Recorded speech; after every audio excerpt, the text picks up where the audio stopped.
Welcome to Fringe Element here on the 440 Sports Network. My name is Braden Gall, and you can follow me on Twitter at Braden Gall. Mine's Erin Dugan. You can follow me on Twitter at the Erin Dugan or Instagram Erin_Dugan. Go to the YouTube page, the socials, all the accounts, everything. Click all the buttons we ask you to click. Make sure you're subscribed to all the wonderful things. And if you do that, you will see that Erin Dugan is sitting in what building? Where are you sitting, Erin Dugan? In my brand new video and podcasting studio on Music Row. What? Mm-hmm. That is incredible. Congratulations, Erin Dugan, on all the hard work. You're so surprised. It's so crazy. Not at all. Like I'm just excited about it, but you're a good actor. I'm excited for you. I am excited for you. The people should be excited for you. It's a long and winding road. What'd you say? Are you frozen, Braden? Nope, I am not frozen. Okay, I see you. Fine. There was definitely a delay. Anyways, there's no technical difficulties at the studio. Everything's working great. Leave it in. It's a speed bump. It's a speed bump every day, people. It's all about the climb. Life ebbs and flows. And right now, I don't know. What's the good one? Flowing. Right now, it's ebbing. That's all right. Yeah, waxing and waning. Yeah, whatever. Mm-hmm. Sure. Yeah, but all sounds good. The NFL draft is this week. And obviously there's a lot of statistics that SEC fans like to brag about. So we're gonna explore some of those statistics today. We will do our own draft about SEC football coaches a little bit later on in the show. Josh Kendall is going to join us from The Athletic to give us our South Carolina State of the Union with perhaps one of the two greatest voices in SEC football. We might have to do like a power ranking one time, Erin, with like who's going to be better, Adam Sparks or Josh Kendall, in terms of Southern football accents. Just two of the best in the entire world. So does anybody have a more Southern accent than Adam Sparks? Josh Kendall might.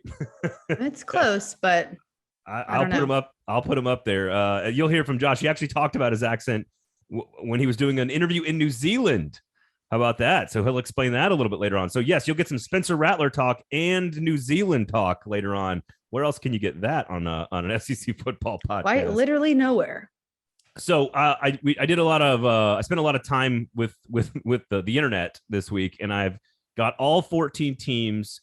How many players have been drafted off of all 14 teams in the SEC over the last 12 seasons since 2010? So sort of the playoff era plus, whatever you want to call it. And I thought we found some interesting stuff. We got Florida. We're gonna have to have a talk with you, Florida. Okay, we're gonna have a talk about Florida. That always goes well. Right. Tennessee as well, Kentucky. There's some interesting stuff in there. And of course, Alabama at the top. So we'll get into all of that. A lot of records that could be broken this year in the NFL draft. So we'll touch on those. And then I've got two, I don't know if they're hot takes, but I got two takes I need to run past you here to start the show to see what you think. You can judge them on how smoldering and scorching that they really are. So we'll do that. Okay. However, Fringe Element is brought to you by Jaspers, your technological hub for the most, I'm going to say technological twice, the most, I'm going to start over. Hold on. 3, 2, 1. Jaspers or Fringe Element. Oh God. Fringe Element is brought to you by Jaspers, doing way better at their job than I do at mine. Nice. That was a good recovery. See? Thank you. So there you go. Well done. Jaspers, the dongle that won't let you down. Go to Jaspers. That's actually really good. Thank you. Every now and then, blind squirrel gets a nut. Broken clock, right twice a day, all that good stuff. So go to Jaspers. Of course, it is a fantastic next evolution of a sports bar in Nashville. So if you're in Nashville and you want to watch hockey playoffs, NBA playoffs, NFL draft, come to Jaspers, hang out at Jaspers. It's a great place to watch all sporting events, free parking, great happy hour. However, Four Top Hospitality, the company that owns Jaspers and runs and manages Jaspers, also has 13 locations across the Southeast, a lot of different restaurants, Amerigo's, you got Char, etc., Etch, Saltine. Yep. You got Memphis, you got Mississippi, Alabama, all kinds of great locations. So go check out Four Top Hospitality across the Southeast. Go check them out. All right. Two hot takes. And by the way, subscribe to the YouTube channel. You can check out Erin's new studio. We might have some things planned for you guys. So just go subscribe. Sick. Okay. And it's going to work too. Better than my internet today. I know you're like an Instagram influencer, but I don't. For some reason, you sounded really, really, really old when you just said that. I don't think you're ready for it. Tight. I don't think you're ready for it. It's going to be sick. It's going to be rad. Do you say dope? Do you say the word dope? Do you think can you get away with it when you're like, man, dope. this? Yeah, I think I can get away with it. Those Jordans are dope. Those Jordans are dope, man, for sure. I think I can get away with it. I can say it around my kids. They think it's awesome. I refuse to say it around everybody else. It's probably a good look. It's like, who knows? Anyway, all right. Don't do that in front of anyone you respect kind of vibes. You know what I'm saying? Yeah, exactly. Give me the hot takes. I'm ready. All right, two hot takes. I think the best player in the entire draft may not go in the top 10. Okay. And you think the best player in the entire draft is inarguably Derek Stingley Jr. How did you know I was going to say that? So I think it's not that he's the best player in the draft per se. It's that I think he has the best chance to be like a 10-year all-pro starter. Like if you're telling me like which guy has the best chance to be a 10-year starting player in the NFL, to me of everybody, I would take I would put money on Derek Stingley starting more games in the NFL in this class than anybody else. And taking him in the first draft. Oh yeah, legit. Braden is holding up the Athlon Sports magazine, the NFL Draft magazine. It says Derek Stingley Jr. on it, and that's timely and appropriate because that's exactly who we're talking about. Right. Yeah, whoever gets him placement. him for take him in the first round. If you take him in the first round, he doesn't get to renegotiate his contract until after year 4, which 5. Oh yeah, it's 5 and 4, right? Technically. Yep. I'm not, and again, this is not to suggest that there aren't spectacular players all over the draft from every conference and every team. There are. I think Aiden Hutchinson's really good. I don't know about the quarterbacks. All the other guys, Kayvon Thibodeau, all the other Georgia defensive players. Like, there's a lot of really good football players. All the Ohio State wide receivers, whatever. But if you I don't know. It sounds like you agree with me that. I know he's coming off the injury, he didn't play, opted out, but like if you're just telling me I've got to gamble on who's going to have the most successful NFL career, like who's got the highest floor, I feel like it's Derek Stingley. So I don't know. I guess it sounds like you don't think that's that hot of a take. I don't think it's that hot of a take. I don't know. I don't live as much in the Twitter sphere as you do. So I don't know how people feel about that on Elon Musk's new toy. But yeah, I mean, I'm a strong believer in,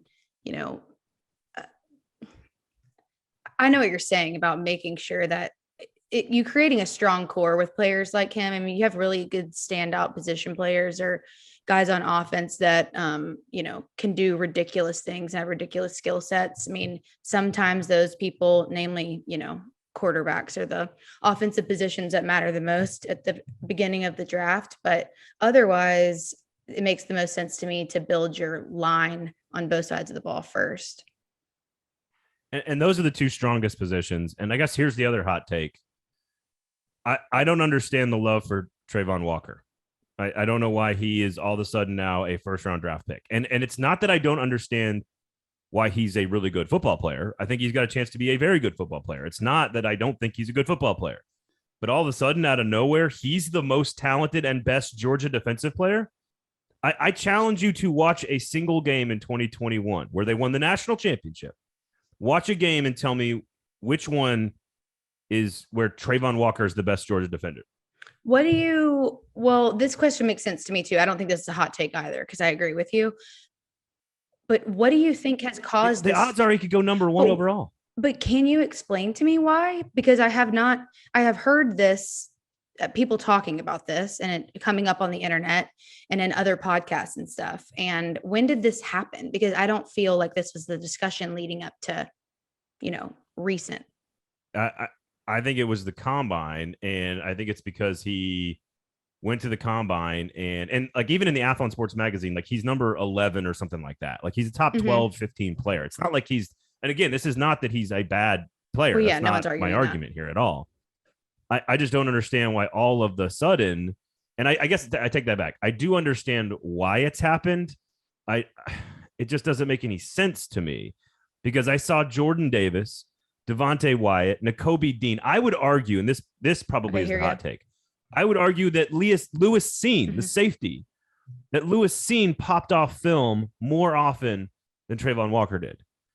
I mean, you got Quay Walker, you got Nakobe Dean. Like I just did not see a game where Walker was the best Georgia defensive player. I don't know.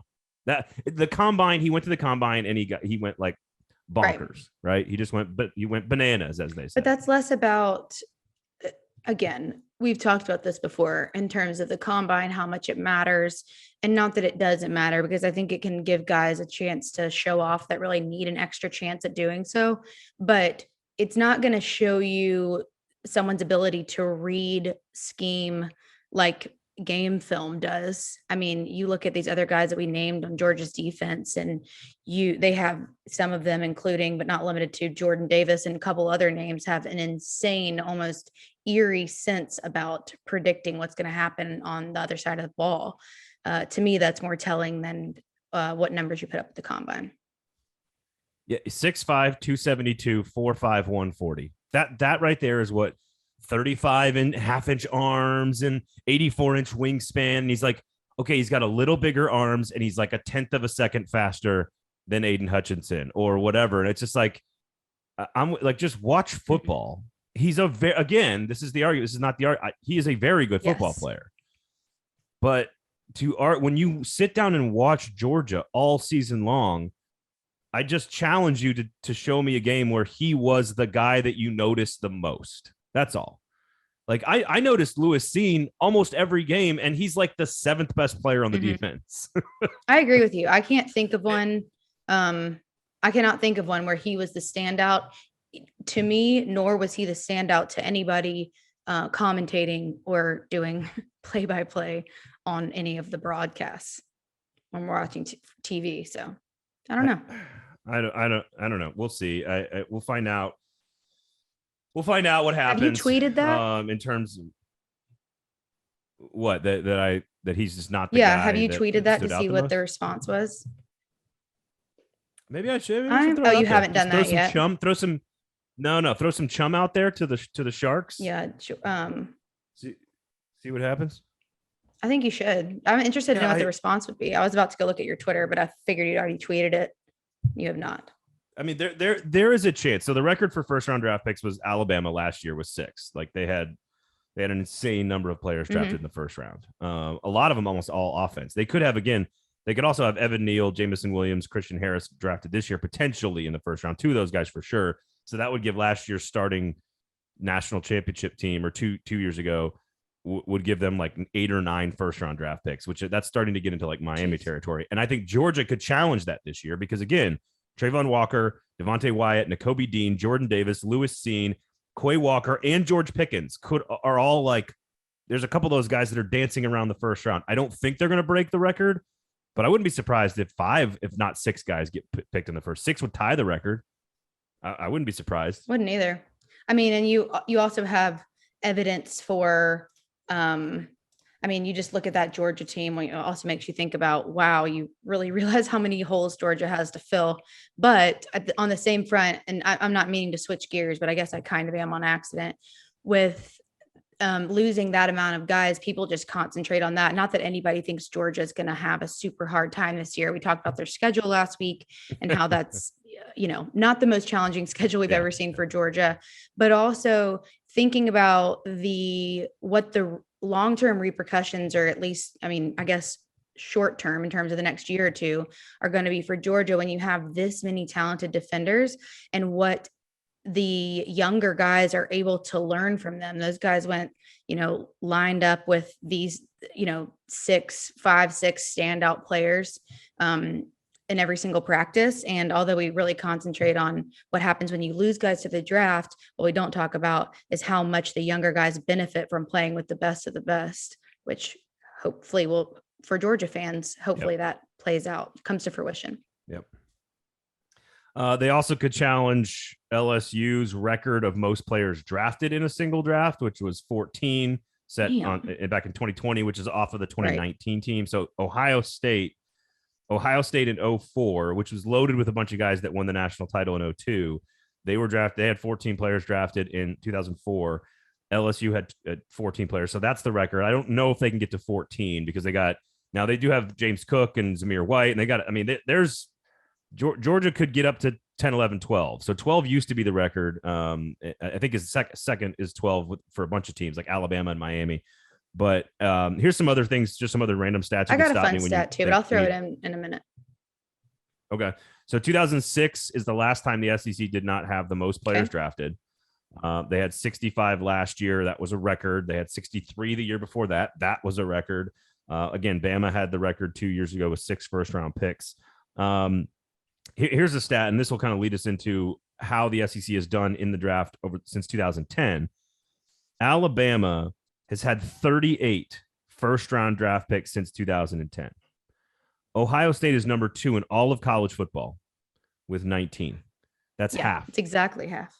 LSU's number 3 with 16, which means Ohio State and LSU are 2 and 3 in all of America in producing first-round draft picks, and combined, they've had less than Alabama since 2010. So do you know how many Alabama's had total of 101 since 2010? I do not know the overall number for Ohio State since that year, but in the last...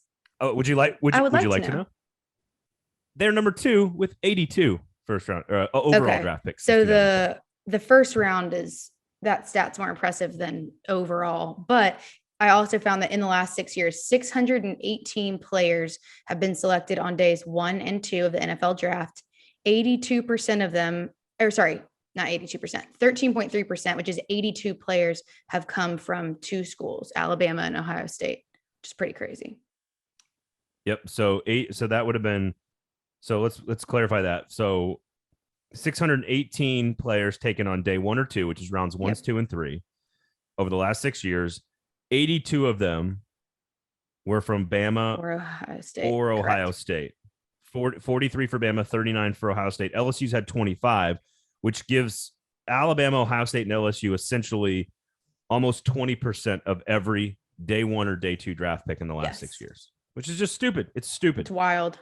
It's just stupid.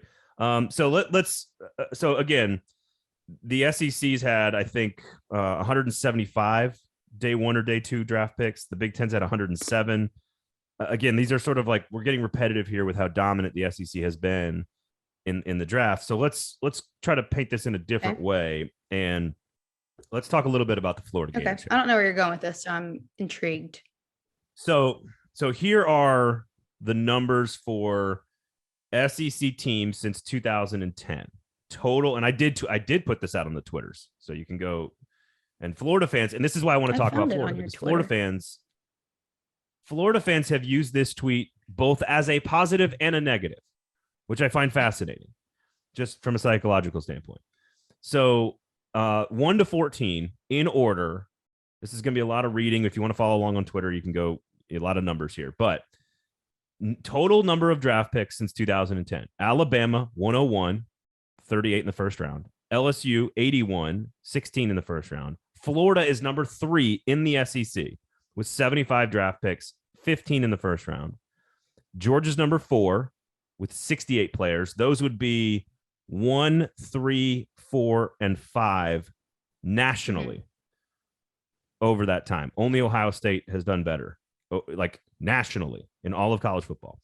Auburn's number 5 at 44. Texas A&M's number 6 with 40. That number is going to go up. South Carolina 38, Mississippi State 38, Arkansas 37, Missouri 29, Tennessee 29, which speaks to the struggles for Tennessee, Ole Miss 29, Kentucky 24, and Vanderbilt 16. The only team that does not have a first-round draft pick, of course, is Vanderbilt. Had zero first-round draft picks.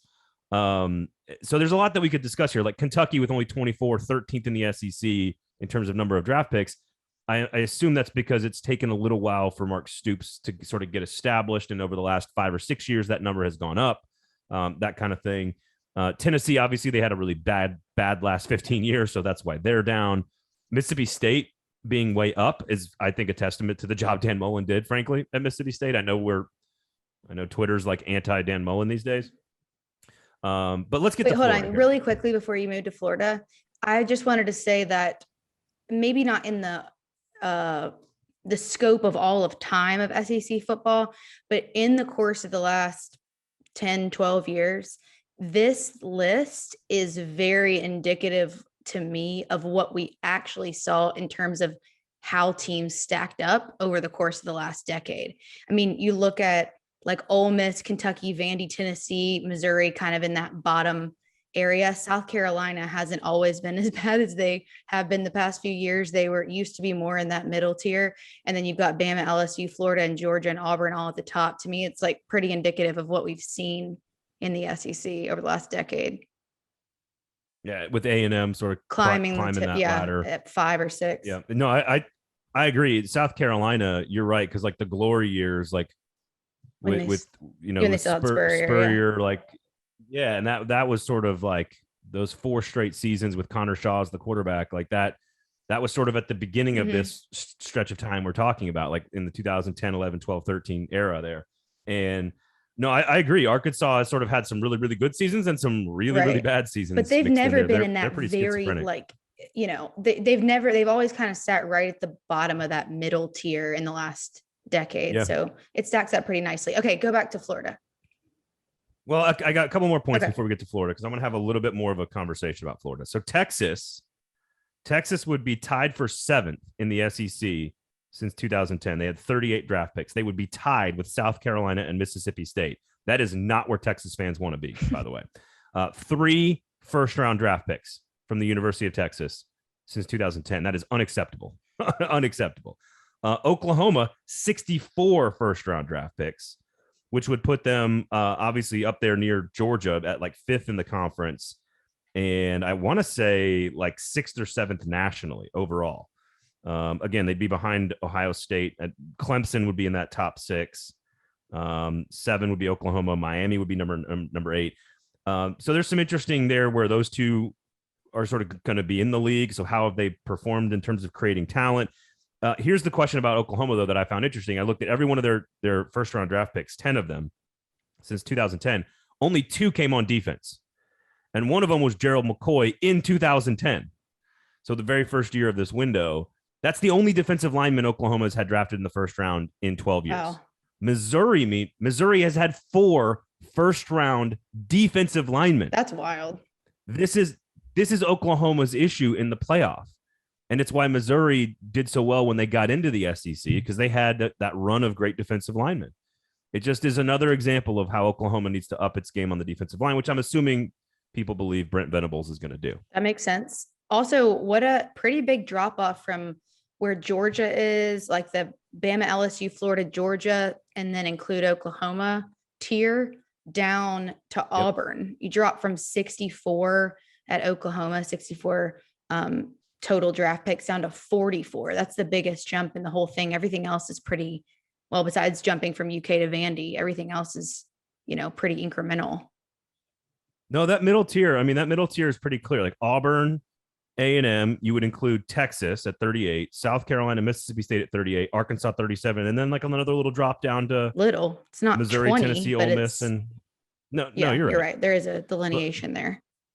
But you're right to talk about South Carolina. Like, hey, they've been better than they've been in recent memory. So, and Tennessee, this is clear that they'll tell you exactly what's up with Tennessee. Okay, we've stalled enough on Florida, and we'll get to our coaches draft here in just a second. But so Florida to me is fascinating because they are number 4 in the entire country in terms of producing talent over the last 12 years. 15 first-round draft picks. But here's what's fascinating. Every Florida people on Twitter had one of 2 reactions. One was, look at how garbage our team has been the last 10 years, and we're still churning out dudes. The other reaction is, look at all the dudes we've had. Why have we been so bad? Now, here's what's fascinating to me, because they have had 5 different coaches during this time span. Billy Napier will be number 5. They went from Urban Meyer to Will Muschamp to Jim McElwain to Dan Mullen, now to Billy Napier. They've been to the SEC championship game 3 of the last 7 years. They had a Heisman Trophy finalist and almost beat Alabama in the SEC championship game. And Florida fans are going, this is the worst decade of our entire existence. And I want to be like, do you remember anything before 1980? But that's neither here nor there. A long 3 years. I really find the psychology of Florida fan to be interesting right now. And not even that, just how many teams in America could be like, God, we have been awful and have won their division 3 times and been to the SEC championship game and played Bama close 3 times. This whole Florida thing is fascinating. It's all relative. It's interesting. And because fans, especially SEC fans, maybe it's a little bit of extra crazy, are somehow really good at remembering their, historical glory days, cough, cough, Tennessee. And then also for Florida is, the last, or forgetting that over the course of the last 7 years that they've had 3 really, really good ones. Maybe it feels like it's been a longer struggle for them than it really has. For me, with the teams I was raised on, I promise you I would not forget that I had 3 SEC championship appearances in the last 7 years, but that goes to speak on the relativity of how good Florida is used to being historically. Because even right before this window of time we're talking about, 2010, which again is fairly arbitrary, but they're in the SEC title game in 08 and 09. They win the national title in 08. And then Urban Meyer coached for 2010 and 11. And then, I think it's been mixed in with all this other craziness. Like, is Jim McElwain actually humping a shark? Why is Dan Mullen getting in a fight with the Missouri coach? Like, there's just all this other shit that goes along. It's like Florida man, just like, I don't, it's so interesting to me. And it is a testament to how good the program is, while also illustrating how volatile and insane the SEC can be, like Auburn. I would like to know right? if there's an age, if there's a certain demographic that takes one approach to your tweet versus the other. I'd like to know if there's a certain age delineation. I'm sure it's mostly men, but age delineation of who is upset about it and, which take people take. I don't think any, this is why I find it all interesting. I don't think any Florida fan is like proud of the last decade of football. Mm-mm. But at the same time, it has been significantly better while also being dysfunctional, but like not Auburn or LSU dysfunctional, but not Alabama good. Mm-hmm. Georgia just now broke through and won a national title, but they've been better for the last 5 years. So I just find it so interesting that there's this, and I think your question is pertinent, but I don't know. Yeah, I hear you. I think every Florida fan is kind of just like, well, we haven't been that good, but look at all these players we're still producing. Why haven't we been very good? And then my response is, but you played in the SEC championship game 3 times. Like, how many teams Auburn fans would like murder their dog to be in the SEC championship game? And I get it. They're in the same division as Bama. That's hard. I get it. But I know. Maybe Florida, I feel like Florida does better. Florida's sanity they're more stable when they have a quarterback to rally around, as we all are. But Florida needs their symbolic leader. We know, and there has been, a lot of inconsistencies on the coaching front. So maybe it just feels more frantic and chaotic than it really is on paper. Well, and let's be very clear. Muschamp was not good. And McElwain had the benefit of a very down SEC East to get into those championship games. So like, I'm not ignorant to the situation and feel dominant. They're like their road to glory. Right. But even in that first McElwain championship game, like they were a huge underdog to Bama. I think it was 15, and they still played pretty well in that game. Like it was a 1-score game late in the game. They got destroyed the next year. Like they got blown out the following year in 16. But and again, I'm not ignorant to how the SEC East has sort of ebbed and flowed, as you've mentioned earlier in the show. Like James Franklin benefited from a down East. Like there was a lot of coaching turnover when there was Joker Phillips and Derek Dooley, and like there was not good coaches in the East at that time. So, but that being said, like they still were able to win. They still were able to compete, and even in their bad moments, it's a testament to how good that program can be when the right guy is in charge. And I'm a big Napier guy. You had to sneak in that Vanderbilt had success because of a down SEC East. I heard that. I didn't say because. I just said they benefited, which they did. So did everybody. Again, Florida benefited from a weird SEC East in 15 and 16. So, and again, the opposite is true for everyone else in the West. Like you just didn't benefit because Nick Saban is existing over there.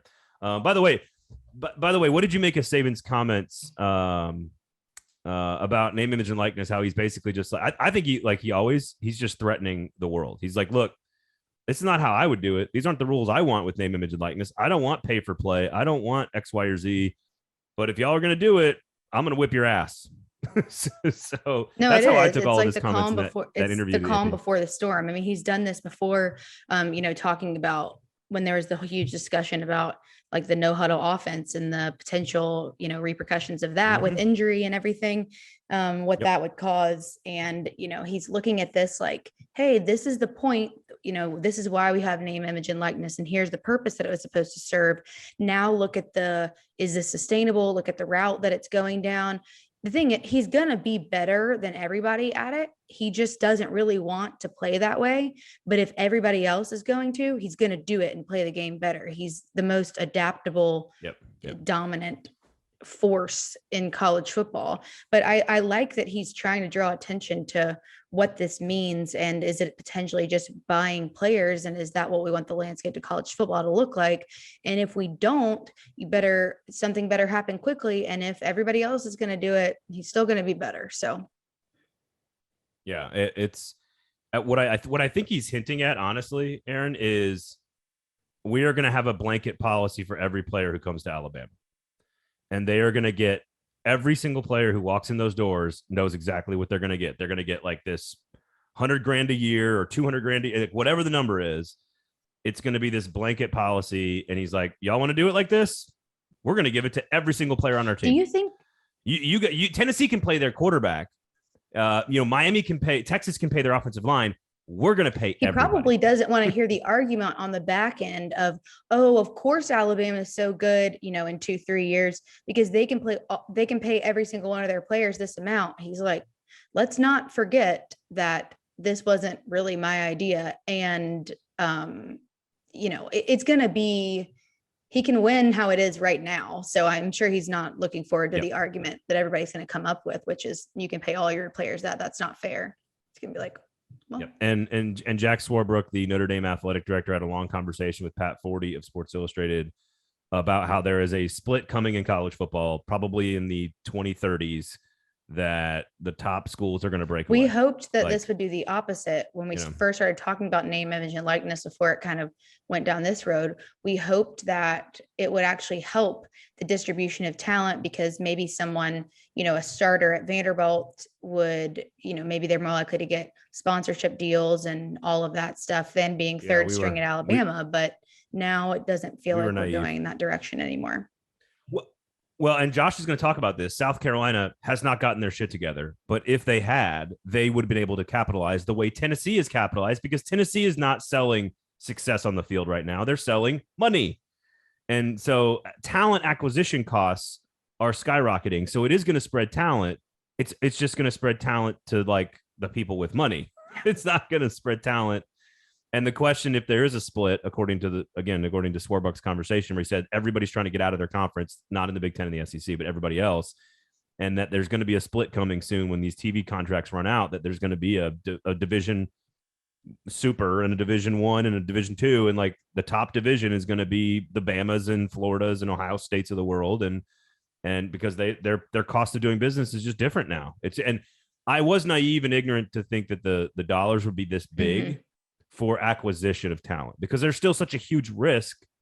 But I guess if you're rich and you just want to like waste money on trying to win football games, that's America, baby. Also gonna be smaller private schools. I'm not just talking, obviously Vanderbilt's the only example of that in the SEC, but Ole Miss isn't huge. I mean, they have a loyal fan base, but dollar wise, I still think, although a lot of that is coming from businesses, don't get me wrong. I'm not acting like most of this money is coming from alumni, but just like places like Tuscaloosa, where even if people didn't go there, everyone's rallied around this team. I mean, the size of fan bases there's a direct correlation between that too. Yeah. How much does it mean to you? And everything. And again, while I hate political taglines, there's a reason, Make America Great Again worked. There's a reason it just means more, pisses people off outside of the SEC because it works. It's true and it's concise and it is a great message from like a comm standpoint. There's a lot of them in politics that you don't like or agree with, and they're full of shit and they're disingenuous, but they are very effective. And it just means more. I hate it. Like I can't stand it. It makes my skin crawl, but it's accurate. It works. It does. So anyway. All right. So with that in mind, let's do a coach's draft here in honor of the NFL draft that's taking place this week. Okay. But we're going to do it a little different, Erin. This is your idea. Why don't you explain? We tried to make it as important and as pertinent information-wise as possible, which is why we decided that the best way to draft coaches would be in reference to who we would want to be trapped on a deserted island with. I think it's a very serious topic that I think not enough people are talking about. No one's talking about it. And I think as our gift to society, we're going to start the conversation. So we'd lighten the mood a little bit here before we talk to Josh Kendall of The Athletic, giving us our South Carolina State of the Union coming up. I have a question before we start. Did you pick based on who was most likely to get you off the island, or who would be the most fun to hang out with on the deserted island? Or First of all, I have a 12-year-old sense of humor, so I'm just trying to wait till all the jokes leave my brain after hearing that. I don't know what I said before I answer you. Which coach would get me off the island? So it wasn't even that all right. bad. No, I know it's not. 12. I'm just a 12-year-old child. Yes. Generous. So I'm not going to tell you before the draft what my criteria was, because I had very specific criteria for certain different people and individuals. Like how about this? There's one coach who I think is a pretty good football coach. I want nothing to do with him on my deserted island. And I'll explain. I'll explain in a minute. So first, you get first pick. We're going to go back and forth. You have to take we have to take every coach. So you're hanging out with 7 dudes. I'm hanging out with 7 bros, all on a deserted island. Go. Who's your first I went pick? back and forth between fun and getting me off the island for this one, but getting me off. I'm going Sam Pittman because I just wanted to hang out with him. All right, Sam Pittman. I like it. He's fun. He'll keep it light. He'll make sure that he has a positive. He's better at using microphones than me. Can you hear me? And that's who I picked because obviously. There's no chance he wouldn't build good culture. There's only 2 people on the island. That's number 1. Yeah. All right, I'm going to go. I'm going way off the board here as well. Well, you're going to have a collection of 8 people on the island at the end of this thing. So you got to. So I'm going to go off the board here because I know the type of person that he is, and I know that you went to this school. I'm taking Clark Lee number 1 with my pick because this dude he's a leadership guy. He's probably got like books that he brought with him in his knapsack that are there to help us like learn how to work together. So if like Lord of the Flies actually happens, I think he would actually be very, very good at like motivationally getting everyone to work together holistically to like build the village up and the boat and the raft and get off the island. So Clark Lee's my number 1 pick. Also, he's my age. True. He'll be he's nice 39 or whatever. So we have he's got young bones and muscles. He can still help us do stuff. So Clark Lee, I think off the board there with my first pick. All right, you got Pittman. Okay, I'm going Saban Clark Lee, because of all the things we just talked about, his adaptability. He honestly too, if you get him out of a football environment, I bet he's pretty fun to hang out with. Like he's got a nice sarcastic sense of humor, but he gets shit done. I gotta go Saban. All right. Number 2, Mike Leach for me. Yes, this is purely an entertainment play. This will serve no other purpose than comedic relief. And if we're sitting around a campfire, drinking the rum and just hanging around, because now I've just put rum on the island with us. I think we need some entertainment value, and we need somebody who knows a lot about pirates. So that's a really give me Mike Leach with my second pick. I've got Clark Lee and Mike Leach. You need something to keep you and make sane you laugh, which is where my third pick comes in, which is Jimbo Fisher, because he's ridiculous and hilarious. maybe he knows, maybe living in Texas and just his background is giving him some useful skills. I don't really know, but also him and Nick Saban talking to each other would be hilarious. That would be my comedic relief, just the dynamic. Ooh. And they're competitive enough with each other that maybe they would just, try to build the best raft just to, compete with each other. And then we'd have two. A lot of conflict between those two. I could see you guys all like being. You guys could be like, you guys go fight on the other side of the island, leave us alone. Okay, you're like the couple in the reality TV show where we're all just like, we just go outside. Go stop. I was so torn on Fisher because he's an avid outdoorsman. So this is a guy who's a big time hunter, big time fisherman. Like he could keep you alive.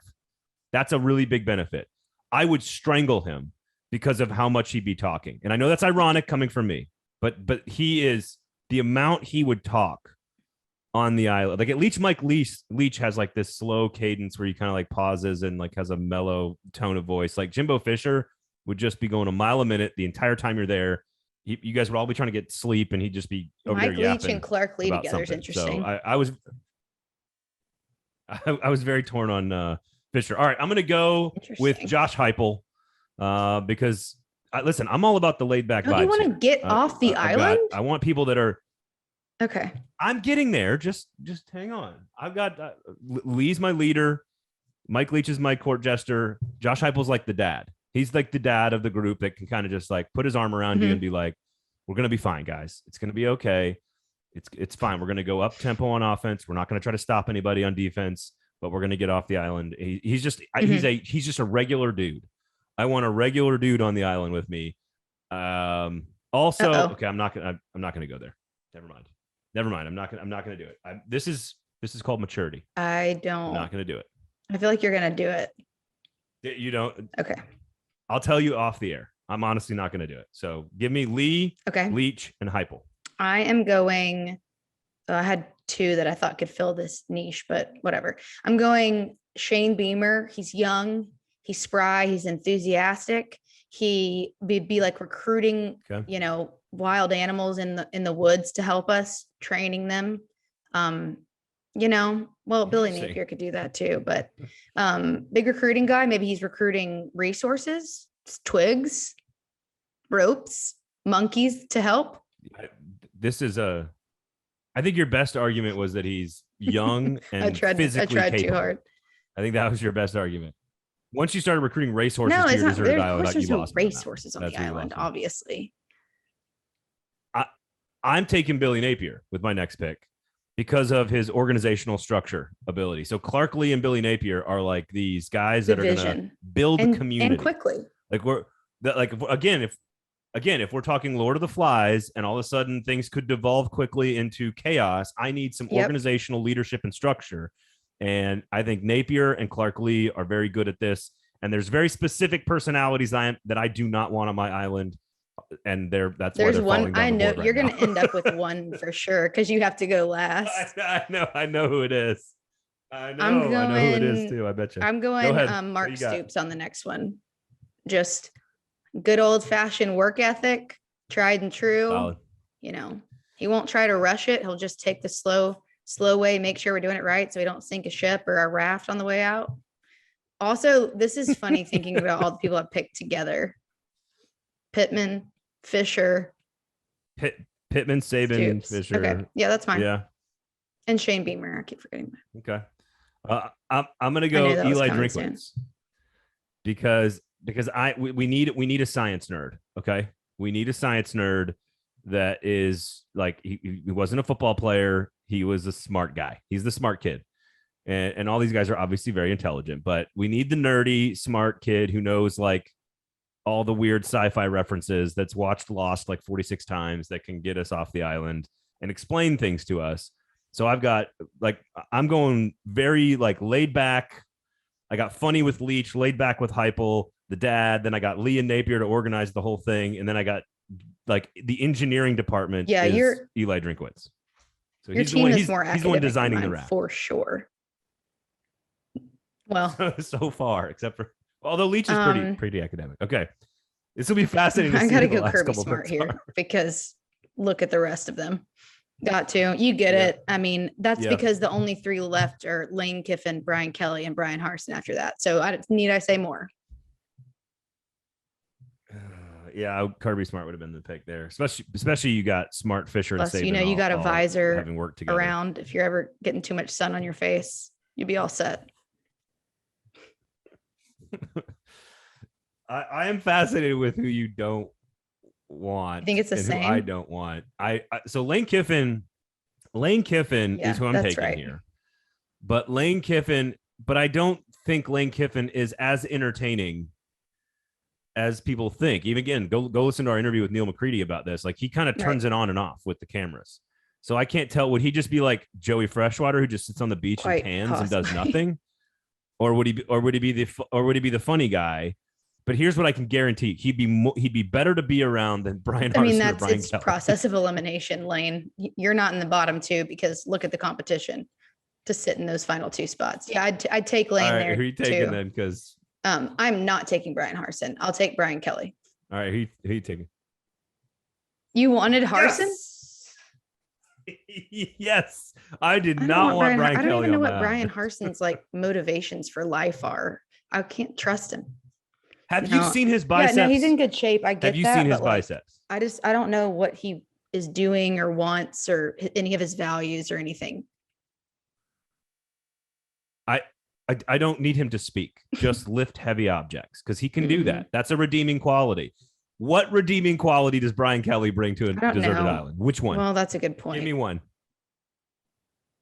He doesn't sunburn because his face is always red already. I don't know. Like, what's the redeeming quality on a deserted island? Good football. Maybe you made the right move. I just feel like I don't know anything about Brian Harsin, and I like a factor of trust. Okay, that's fair. I literally, the only deciding factor was Brian Harsin. Yeah, so it's not like you were really stoked about this pick. That's it. No, but there was one coach I didn't want on my island, Lane is going to be laying out tanning, just so you know. But at least it'll be funny. The whole time. He will, Clark Lee and Billy Napier and Josh Heupel will give him so many pep talks, and he'll be like one of my 5-year-olds. Your team's just going to be like working out the whole time. Will not care. Except for Lane and Mike Leach. Never mind. No, they'll be half. They'll be half as fit fam and half as not. I've got an engineering department. I've got a comedy department. I've got organizational psychology department. I've got the good old boys. You got a lot. You got a whole network, man. You got Pittman worked for Smart worked for Saban, Fisher worked for Saban, Beamer worked for a bunch of people. You just got the whole old boy network, man. You got bagmen everywhere on your island. All right. That was our light-hearted way to cover the draft and do something stupid for you guys here on the podcast. So hope you guys enjoyed that. All right. When we come back, you'll hear our conversation with Josh Kendall of The Athletic. He will give you a deep dive into the South Carolina State of the Union, including the legislators. How about that in South Carolina? A lot of good stuff from Josh Kendall coming up when we come back right here on Fringe Element. If you're in Nashville, go to Jaspers. It is a great place to watch the NFL draft this weekend. Playoff hockey, playoff basketball, all kinds of stuff. USFL, whatever. You want to watch that? You got MLS, whatever you want to watch. If you're in Nashville, go to Jaspers. Free parking, great menu, legitimately awesome bar. It's not bar food. It's the next. It's elevated bar food from Deb Paquette, who of course is the chef for Four Top Hospitality that has lots of different locations all across the Southeast, in Memphis, in Huntsville, in Jackson, Mississippi. They got 13 locations across the Southeast. So make sure you check out Four Top Hospitality. It's linked in the show notes, and you can find all their different restaurants, all their different titles, Etch, etc., Char, Saltine, Amerigo's, Jaspers, all across the Southeast. They are fantastic folks, great menus, high quality food. They care about you. We promise you. Listen, I've been going to Four Top Hospitality restaurants for like 10 years. Me too. I grew up going to Amerigo's in Memphis, and I have I don't know if it's a hot take, but if you have not had Amerigo's crab cakes, they are the best crab cakes that you can get, even when you're not by the ocean. And I will stand by that. Okay. The best landlocked crab cakes ever. Interesting. Mm-hmm. Okay. Best crab cakes. Although I agree that Memphis is in fact landlocked. They aren't getting the crabs out of the Mississippi, Braden. I don't know where you're going with this. No, I'm aware. Okay. I'm aware. However, of all the cities in America, to be able to get on a giant ocean liner in the city and get to the Gulf of Mexico in like a couple hours, that's pushing the boundaries of landlocked, in my opinion. How do you explain Nashville's crab cakes at Marigo's? I get them from Memphis. This is flawed thinking. No, I'm not. Four Top does a brilliant job. I'm just saying, if you have access to like the largest waterway in the country that gets you right down to where the best like crawfish and oysters and all other stuff are. Say that you're eating crab within a couple of days of it being taken out of the ocean. So they're bringing it on a barge. No, I'm not arguing about the crab here, Erin. I'm arguing about Memphis's landlocked status. And I'm arguing about why it being on a river really matters when they definitely flew those crabs there. Probably from the Northeast. No, I agree. Okay. I agree. That's what I'm saying. I'm not arguing the crab part of this. I don't want you to be confused about how quickly boats move. That is not what I'm arguing. I'm arguing. What's what he thinks. He's busy building a raft. Don't ask him. Don't bother him. He's building a raft. No, I want to know. I'm just curious. Like, I just wouldn't. I don't know. I don't think. I mean, Louisville is totally landlocked, obviously, but it's on a huge river that feeds. I believe doesn't the Ohio feed into the Mississippi? So when you like Memphis is a very specific city that is very close to the Gulf of Mexico and can get there with a large boat very quickly. Memphis is less landlocked because of FedEx than a boat. It's valid. Thank you. Like Dallas, Fort Worth, Oklahoma City, like these places feel extremely landlocked. Mm-hmm. Yeah. Like Nashville is very landlocked, even though you can get to like Paducah and then you can actually get to the Mississippi and you can actually float all the way down to the Gulf, but that takes forever to do that. Didn't you see the ocean liner? Plane. Yeah, exactly. I just don't think I would consider Memphis like. I guess oceans are technically landlocked. I get it. All right. End of ad. Go to Jasper's. Josh, welcome to the show. One of the best 2 or 3 voices covering SEC football that I've ever been around. I'll put Adam Sparks of the Knoxville News Sentinel up there with you, Josh. Good to see you, man. Welcome to the show. Thank you. I'm going to derail your podcast right from the start and tell you a funny story. I covered Augusta a couple of weeks ago, and so I was on twice during that time on a morning show in New Zealand. And as I'm getting out the second morning, you can hear them once they've cut you off, you can still hear them talking. And the guy from New Zealand says, I could listen to that accent all day long. And I didn't know whether to be offended or not. I mean, like, you're from New Zealand, dude. I think that's positive, Jermaine. Yeah. Did you ever watch Flight of the Conchords on HBO? Like Jermaine and Brit. It's very different. New Zealand's very different than Australia. You got to get that right. Now that we've gotten our history lesson out of the way, I think it's a compliment, Josh. I would take it as a compliment. I certainly mean it as a compliment. I've decided to take it as a compliment. Life's just easier that way. Well, again, if you've ever listened to Adam Sparks, who's been on this show many times, I'm assuming you've met Adam before, at least once or twice in the past. But you and him are neck and neck for greatest SEC vocal stylings that I've ever heard. So we are happy. The same language. Happy to have you on the show. All right, let's just start broad strokes with last year, sort of looking before we get into this season and where this roster is and the coaching staff and all that stuff. In general, how real were those 7 wins last year, in your opinion? 80% real. I mean, you get credit for beating Florida and Auburn. You can't say, or, in 5 years, nobody's necessarily going to remember that was a Florida team that was falling apart. That was this, that, and the other. You get credit because you did win those games. Because this is South Carolina, because, there is a certain snake bite factor. Part of me has some worry that is going to turn around and be a negative for you this year, because you have put expectations into the next whatever the next tier of expectations. You've immediately gone there. And then you went out this offseason and got a former 5-star quarterback. So then that's knocked you up to the next tier of expectations. So instead of coming off of a year 0 and now just being the year that Shane Beamer is expected to start building something, Shane Beamer in South Carolina are to some degree expected to be there now. And I'm not sure they're there. Yeah, that would be a concern. Let's start with Rattler. And I think he got unfairly criticized for his performance at Oklahoma for a year and a half. But I also, the logic inside of the transition, obviously we know Shane Beamer's connection as the recruiting coordinator at Oklahoma and how he knows Spencer very well. So there's obviously a very good working relationship there, which is a huge plus. But what I don't understand, Josh, and maybe you can help me understand this, is on a quote unquote more inexperienced, worse coaching staff with a worse supporting cast in a more difficult conference with a more difficult schedule, why is it that Spencer Rattler would be better at South Carolina than he would at Oklahoma? That's the problem. There's not a reason. There's no answer to that question that South Carolina fans are going to find palatable. Has he matured? Is he more comfortable in his own skin? Both of those things are very important no matter what line of work you're in. If he can answer yes to those questions, if the answer to those questions is yes, could he be just as good? Absolutely.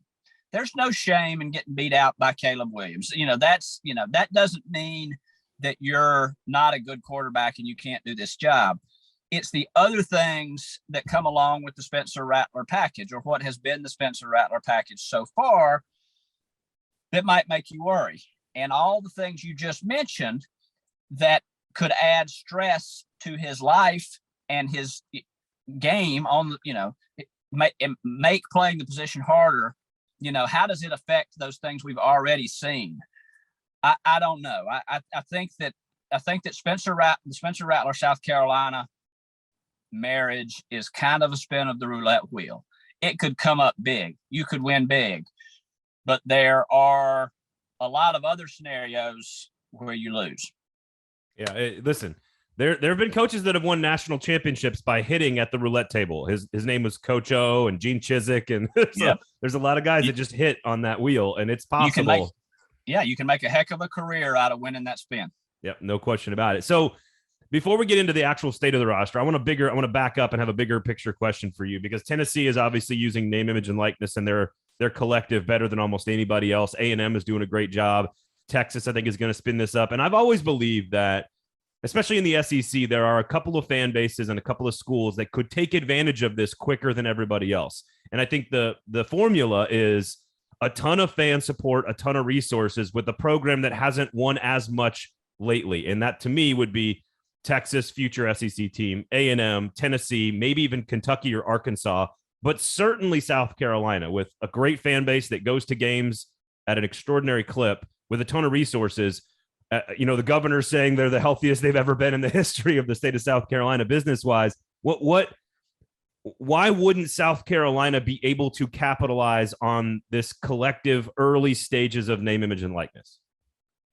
I mean, I think the same reason that South Carolina has struggled globally in the past is that you need to have organizationally, and I don't mean that in the athletic department, necessarily just the athletic department. I mean the whole thing, the whole town and gown thing. It's all got to be pulling in the same direction. People have talked for years about alignment. You have to have alignment between the athletic department and the president, et cetera, et cetera. And I don't know exactly what alignment is, but I know what alignment is not. Alignment is when the state legislature is across the street from the university, and you've got a half a dozen state legislatures calling board of trustees members every time you make a coordinator hire to try to get into that process. And that's not alignment. That's the kind of thing that's happened at South Carolina for way too long. Everybody has been trying to pull it in their direction. So part of what these guys at Tennessee have done a really good job of, although certainly we know they have no connection with the university whatsoever, because that would be a recruiting inducement and nobody would do that. I would not suggest that anything like that is happening. But what those guys have done a good job of is they have quickly gotten all of the right people on the same page and said, let's all go in the same direction. Most places, including South Carolina, we haven't seen evidence that's happening yet. So, it's like anything else. You're in danger. If you don't get it right at the start of the process, you're in danger of getting behind. Now, this whole process is going to be weird, and I still think there's a lot of dust that has to settle. So we'll see how it ends up. But right now, it looks like South Carolina is behind, and as are a lot of other people. I mean, I think you've mentioned the people who are, who have started the race well, who have got a good first lap under their belt. Are you suggesting that collectives may have some inside information as to who to target on the recruiting trail? Are you suggesting that's possible? I would never suggest such a thing. I'm just saying that everybody being on the same page has proven a better way of going about things in the SEC than not. I mean, Nick Saban deciding when the spring break for the University of Alabama has been a successful way of doing business for Alabama football.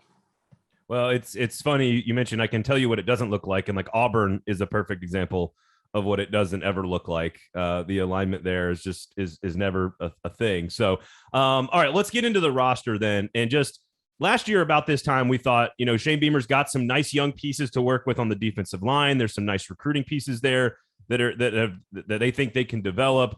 Obviously, now it's a little different with the pieces that are on offense. So just in general, where is the state of this roster 1 to 85 relative to this time last year? I think for me, it's in the same state in that it's unproven. A lot of the guys, EJ Jenkins, the guys that they were talking about, Jason Brown, I mean, he started a game, he had a blurb, he had a blip, but now he's gone. A lot of these guys that they talked about were going to be difference makers this time last year weren't necessarily difference makers. So I think we're still in the same spot. I mean, I think that the roster is just okay. And so South Carolina, if you have just an okay roster, you have to then it's either going to be pulled in one of two directions. It's going to be pulled up by your elite players playing like elite players, or it's going to be pulled down because that doesn't happen. So Marshawn Lloyd, does he become the player everybody, not just South Carolina, but everybody thought he could be? Does Spencer Rattler become that player? Does he take a step in the right direction? If he does those things, then an experienced but average offensive line looks a lot better. Then all your receivers look a lot better. Defensively, they're just okay. I don't see, does Jordan Birch become the 5-star again? Then he pulls everybody up with him. If he doesn't do that, and it kind of sinks back down to an average level. So I think South Carolina, their season and what we think of their overall roster is really dependent on a handful of guys.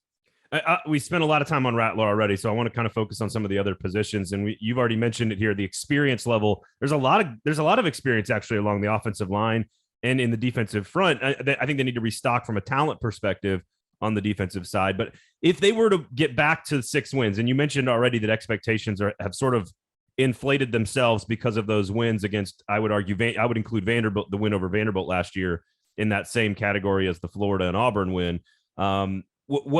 How are they going to win games? What does it look like if they get back to 6-6 and they achieve what they're supposed to? How are they winning football games in 2022? With kind of go back to the Fire Ant defense, which was, 1984, a bit of no name, you've got some depth there, but a bit of no name and with a special back. I mean, I just think that Lloyd, for me, this is not a roster. This is not a South Carolina team. This circles back to the start of our conversation. This is not a team that has taken a big step on the field as much as they have taken a big step in perception. So I still think to take a big step in terms of the way you play football, it's going to take some special performances. So for me, does Marshawn Lloyd break out into the high 4-star difference-making guy? Because you can build a really good offense around a guy who can run the ball and a quarterback who can throw it way far down the field. That's a technical term, way far down the field. Like I like that term. It's funny. Something occurred to me. We were talking about alignment and what it looks like and recruiting for South Carolina, and South Carolina is in a unique position because they are in state with a team that is clearly dominating its conference, at least for the better part of a decade with Clemson. You're right down the road from Georgia and Mac Brown at North Carolina. Now you got Josh Heupel at Tennessee, and you got Florida with the recruiting wizard now with Billy Napier. So what's interesting about alignment to me is you mentioned you're not sure what it does look like. And I do find it ironic that Dabo Swinney likes to complain all the time about the professionalization of the sport, when really what he did when he got the job was to describe and illustrate what alignment looks like. And he professionalized sort of every bit of the process, right? Isn't that what Dabo has done at Clemson the shining example of what alignment looks like when you get it from the top all the way down to the bottom? Oh yeah, absolutely. I mean, and I think that you have to have the right coach. Dabo has been absolutely the perfect hire for Clemson. And you have to have people around him at the university and in the community who allow him to be the right coach.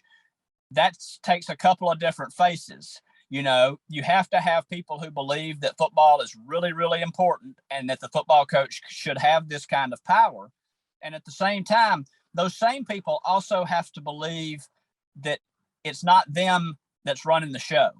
And that's a delicate balance. I mean, it's tough to find folks in the SEC. It's been tough to find historically people involved with the University of South Carolina who don't think they ought to be running the whole thing. That you can copy and paste that sentence with a lot of teams in the SEC. There's no question about that. All right. So I want to say I don't have it in front of me, but I believe the Vegas total for wins is it 6, I believe, for South Carolina. So are we going over or are we going under for 2022? Acknowledging that I'm asking you this in April. That's the problem with Vegas. They always set that line really, really hard. They make that line hard on you. I'm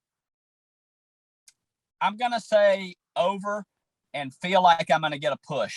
I think that this is a 6-6 team again. I think that this is an uneven year, sort of like last year. I don't think this is a 5-win team, but if I lay money on the over, I'm just kind of going to hope I push that. Wouldn't South Carolina fans, if I told you you're going to get 2 bowl seasons, 2 6-6 seasons out of Shane Beamer in his first 2 years ever as a coordinator or a head coach, wouldn't South Carolina fans shouldn't they be ecstatic about that? They would have been ecstatic about it 11 months ago. Now, not so much. And that's the nature of the beast with college football. Expectations are great until they're not. So, I think Shane Beamer and South Carolina sped up their clock in year 1, perception-wise. Yeah. Did they do it in reality? That's the question that I'm not sure we've answered yet. Yep, I agree. I find South Carolina utterly fascinating as just a thing. Always. As like an entity. Yeah. Like they're fascinating to me. They always are, whether they stink or not. They are, worth keeping an eye on. If Kentucky and Mark Stoops can build that kind of consistency, there's no excuse or reason why South Carolina can't do that too, in my opinion. Absolutely. No question. South Carolina is not a have-not anymore. South Carolina has all the things that everybody else has. This is not an infrastructure resources issue. This is a competency issue. Right. And no one in college football is immune from bad decisions. That's Alabama, that's Oklahoma, that's Tennessee, that's Texas, that's USC. No one is immune from that. Josh, always a pleasure, man. Of course, catch them all over The Athletic. You got them doing all kinds of a million different things, covering the Masters. I feel so bad for you having to go to Augusta and walk around those ugly golf holes that they have. It's better than working for a living. Josh, always a pleasure, man. That was Josh Kendall, the sweet, sultry, dulcet tones of Josh Kendall from The Athletic. Just awesome hearing that guy talk about Augusta National and South Carolina and Spencer Rattler and Shane Beamer and the South Carolina legislature, all that good stuff, man. He's great. I love him. He's the best. Go follow him. Go check him out. Pay for good journalism at The Athletic, all that good stuff. How are you watching the draft? By the way, for those that have lasted this long in the show, you asked me to get a phrase into Feinbaum when I hosted Feinbaum in December. I did. Because you have a family game. Yes. During the holidays where you guys like try to work in weird sentences, right? Yeah, you draw a weird phrase and then you have to work it into a conversation 3 or more people without them knowing that was your weird phrase that you drew. Right. And you told me to get "It's Almost Spring in the Congo," which it is, onto the Paul Feinbaum I have no show. idea when spring is in the Congo. Well, it's Southern Hemisphere, so I think it's fall now, maybe. Anyway, you don't know either. You can. I will be doing post draft radio for ESPN. Oh, cool. On Thursday and Friday, and then we're doing a show on Wednesday night as well on ESPN Radio, following the first round and the second and third round. Mm-hmm. Do you have a phrase from your family's gathering that you would like me to try to work into the shows this weekend? Ooh, God, this is fun. Yes, hold on. I'm putting you on the spot. I did not tell you. No, it's okay. Yeah, no, he didn't tell me he's going to do this. What about Oh, you get canceled for that one. Hold on. Please be gentle. Yeah. There's one that my uncle came up with, but you can't say that because you'll absolutely get canceled immediately. There's FCC rules and regulations. I can't say shit or. No, it's not because of a cuss word. Oh, is it a body part? No. There was something we had one with Kesha in it one year. Ooh, that's not bad. It was like, is she the one who brushes her teeth with whiskey? Yeah, and I think actually it had something to do with throwing up glitter, and Kesha was definitely in that one. Dang. Ooh, that's it. That's if you can come up with that one, that's good, because I could see somebody dressing in a very strange suit, and I could probably work something in about how somebody was dressed so strangely they looked like Kesha threw up glitter on them. I could probably work that in. I think it was something like much like Kesha, I too throw up glitter. Much like Kesha, I too throw up glitter. I too throw up glitter. I don't think I can do that one, but if you want me to, I'll try. If I think of a better one, just try it. You asked. I will try. Everybody watch the draft, of course. Go to the YouTube page, check out the YouTube page, subscribe to all the different things, click all the buttons. We really appreciate it. Erin, congratulations on the new digs, the new studio, all that cool stuff. We've got some stuff planned for you guys, so stay tuned again. Yes, you want to check out the YouTube page. So Erin, where can people follow you? The Erin Dugan on Twitter and Erin_Dugan on Instagram. There you go. You can follow me at Braden Gall at 440 Sports. Click all the buttons, folks. We really appreciate it. Enjoy the NFL draft, everybody. Thanks to Jaspers for being our title sponsor, of course. We'll talk to you again next week. This has been Fringe Element here on the 440 Sports Network. Get the crab cakes.